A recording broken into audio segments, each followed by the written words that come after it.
메시지 16번 개요조감. 제목: 우리의 영적인 음식과 우리의 영적인 반석과 주님의 상의 내용. 이 메시지의 주요 배경은 영적인 음식인 만나에 대해 묘사하는 출애굽기 16장, 그리고 생수가 흘러나오는 반석에 대한 두 번째 이야기가 나오는 민수기 20장, 그리고 주님의 상에 대한 말씀이 있는 고린도전서 10장과 11장입니다.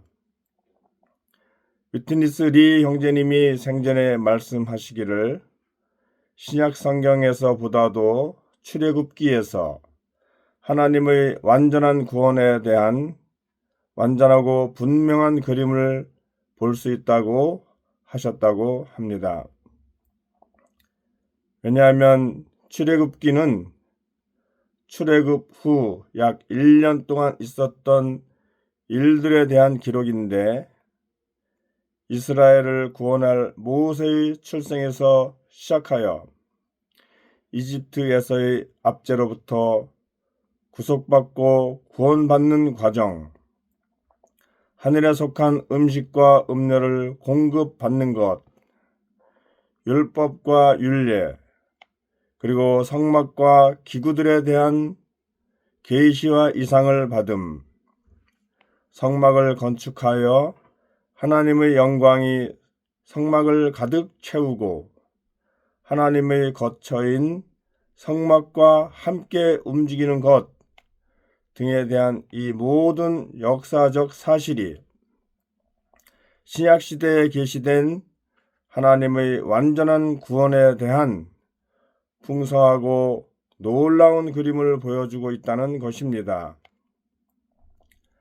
출애굽기 사건은 신약시대가 시작되기 전 약 1490년경에 있었던 일이고, 사람의 기억으로는 까마득한 옛날에 발생한 것이라서 그 당시의 일들을 신약시대에 연결하여 생각하는 것이 사람으로서는 불가능한 일이겠지만, 하나님께서는 천년을 하루같이 보시는 분이기 때문에 출애굽 당시에 하나님의 완전한 구원에 대한 예표들을 계획하시고 설정해 두시는 것은 그리 어려운 일이 아니었을 것입니다. 아멘. 로마서 1번에서는 출애굽기 16장에서 하나님이 그분의 백성에게 만나를 공급하신 것에 대한 깊은 진리를 보아야 함을 말해 줍니다.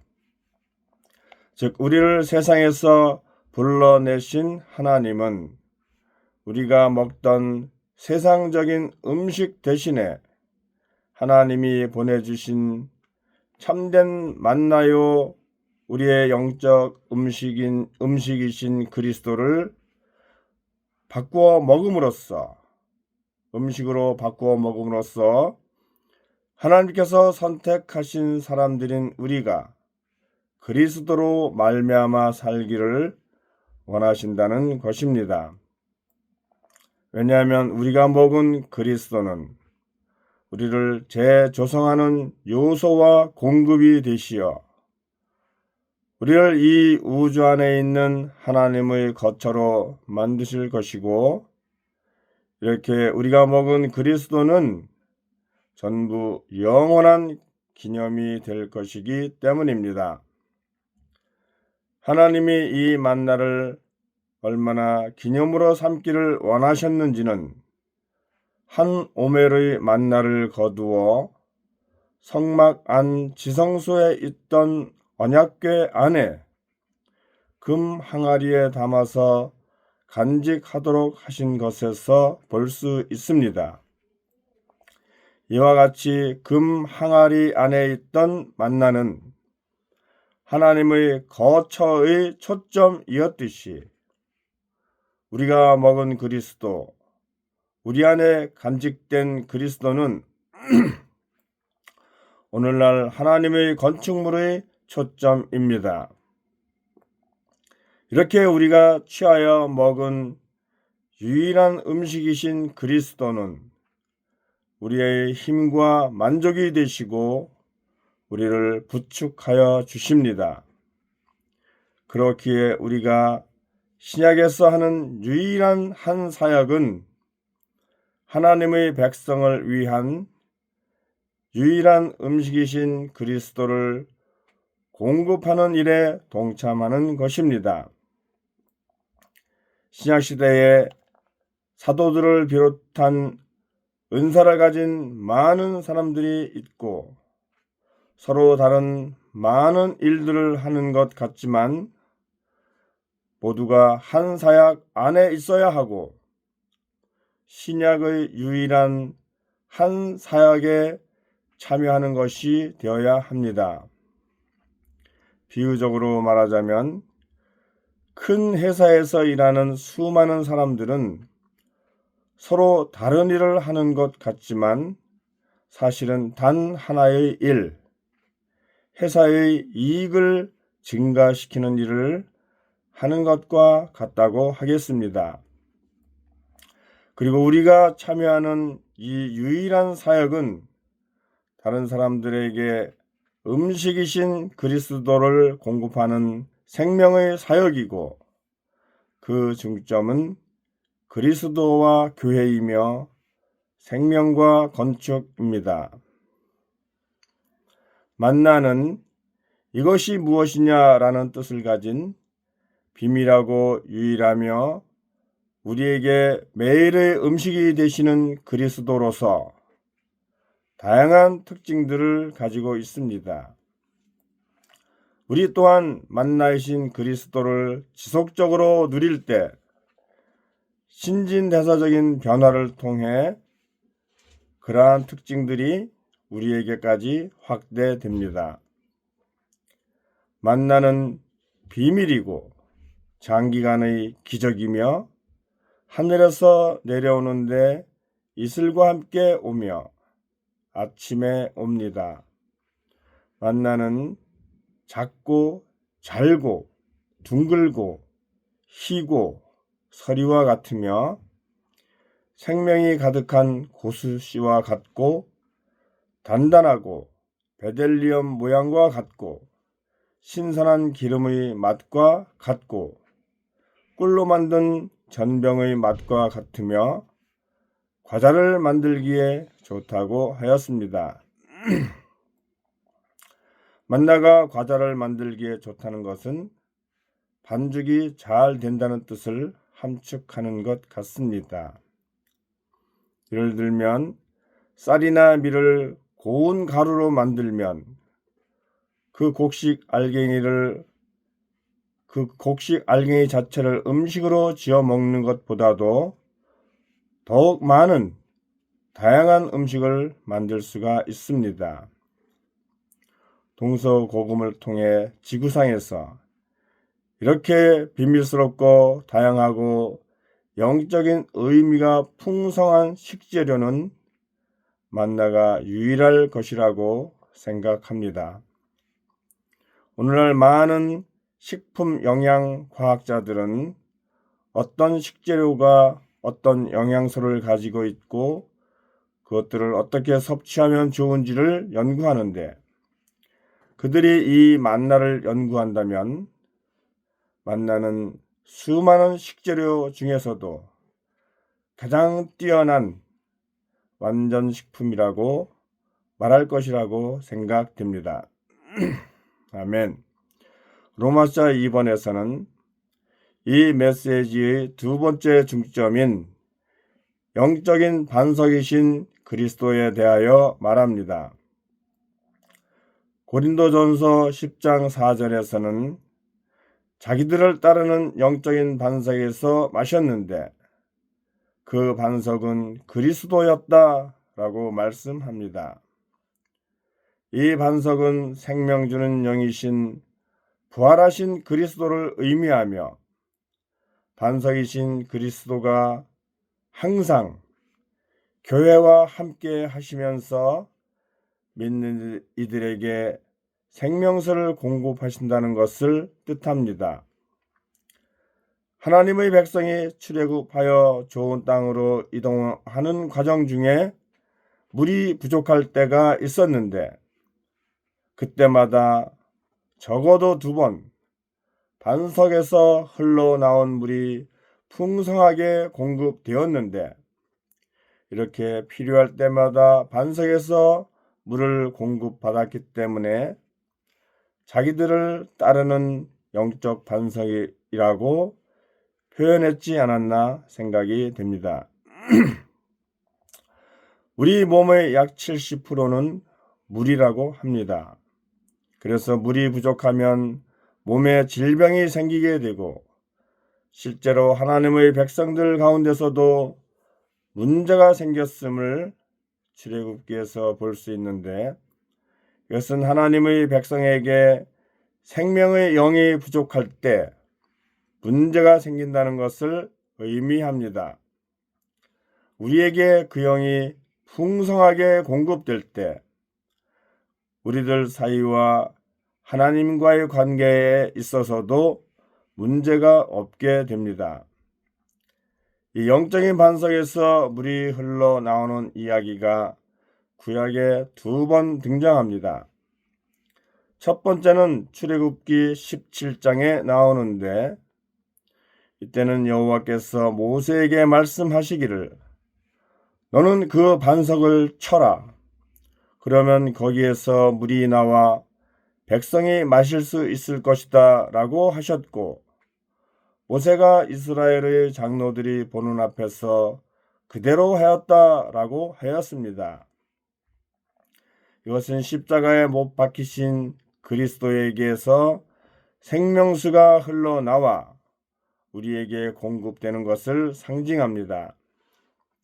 2번째는 민수기 20장에 나오는데 첫 번째 이후 약 38년이 경과한 시기라고 합니다. 그때 여호와께서 모세에게 말씀하시기를 너는 막대기를 들고 저 반석을 향해 물을 내라고 말하여라 라고 하셨는데 모세는 손을 들어 막대기로 그 반석을 2번 치자 많은 물이 쏟아져 나왔다고 하였습니다. 첫 번째는 그 반석을 쳐라 라고 말씀하셨지만 2번째는 막대기를 들고 말하여라 라고 말씀하셨습니다. 이것은 첫 번째에 그리스도께서 이미 십자가에 못 박히시고 그 영도 이미 주어지셨으므로 그리스도께서 다시 십자가에 못 박히실 필요가 없다는 의미입니다. 하나님의 경륜 안에서 그리스도는 오직 한 번만 십자가에 못 박히시는 것으로 아버지의 뜻을 다 이루셨습니다. 그러므로 이제 우리는 생수를 받기 위해서 다만 막대기를 들고 반석을 향해 말하기만 하면 됩니다. 반석을 막대기로 내리칠 필요도 없고 그렇게 해서도 안 된다는 것입니다. 인간 세상에서는 엎친 데 덮친 격으로 2번 죽이는 경우가 많고 무슨 일을 할 때 3~4번이라고 해서 3번까지는 봐준다는 그런 이야기도 있지만 하나님께는 그리스도가 단 한 번만 십자가에 못 박히시는 것으로 충분한 것입니다. 사실 인간 세상에서도 어떤 조직체의 최고위직에서 한 번 말하면 그대로 실행되어야 하고 그렇지 못하면 해고되거나 좌천되는 일이 있기도 합니다. 왜냐하면 최고위직의 권위를 손상하였기 때문입니다. 모세가 2번째 반석을 향해 말하는 대신에 백성에게 화를 내고 유죄 판결하면서 첫 번째처럼 그의 막대기로 반석을 2번 내리친 것은 여호와를 거룩하게 하지 않은 것이며 하나님의 거룩한 본성과 그분의 신성한 경륜을 손상한 것입니다. 이 일 때문에 모세는 좋은 땅으로 들어갈 권리를 잃어버렸습니다. 우리 또한 하나님의 백성에 관하여 말하고 행동하는 모든 것에 있어서 우리의 태도는 하나님의 거룩한 본성을 따라야 하고 우리의 행동은 그분의 신성한 경륜을 따라야 합니다. 이것이 그분을 거룩하게 하는 것입니다. 로마서 3번은 이 메시지의 3번째 주제인 주님의 상에 대한 것입니다. 주님의 상의 실제이신 그리스도는 하나님의 경륜의 실제이십니다. 주님의 상에서 강조하는 것은 우리가 상 앞에 나와서 주님의 피의 교통과 몸의 교통에 참여함으로써 주님께 참여하고 상호적인 교통 가운데 주님을 누리는 것입니다. 주님은 그분 자신을 우리에게 주셔서 우리가 그분을 먹고 마심으로 우리의 잔치이신 그분께 동참하고 누리게 하셨는데 이를 위해 그리스도는 과정을 거치셔야 했습니다. 즉 그리스도께서 육체가 되셨고 십자가에 못 박혀 죽으셨으며 부활하심으로써 상위에 놓인 음식과 음료가 되셨습니다. 주 예수님은 떡을 가지시어 축복하시고 떼시어 제자들에게 나누어 주시며 먹게 하셨는데 이 떡은 생명, 하나님의 생명인 영원한 생명을 의미하며 주님의 비밀한 몸을 상징합니다. 또한 주님은 잔을 가지시어 감사드리시고 제자들에게 나누어 주시며 마시게 하셨는데 이 잔은 죄들이 용서받을 수 있도록 많은 사람을 위하여 쏟는 언약의 피라고 하셨습니다. 이 잔은 축복을 의미하고 이 축복은 우리의 몫이신 하나님 자신입니다. 그리스도의 피는 새 언약의 피로서 우리를 새 언약 안으로 이끌어 생명나무요 생명수이신 하나님을 지금뿐만 아니라 영원토록 충만히 누리는 대로 인도합니다.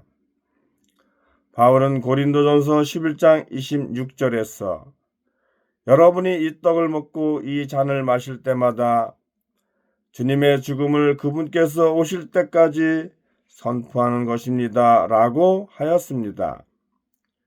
주님의 죽음을 선포하는 것은 주님의 죽음을 선언하고 진열하는 것이며 우리는 주님께서 다시 오실 때까지 주님의 죽음을 선포해야 합니다. 그리고 우리가 주님의 만찬을 먹고 주님을 기념하게 된다면 주님의 2번째 오심이라는 결과에 이르게 될 것입니다. 아멘. 마치겠습니다.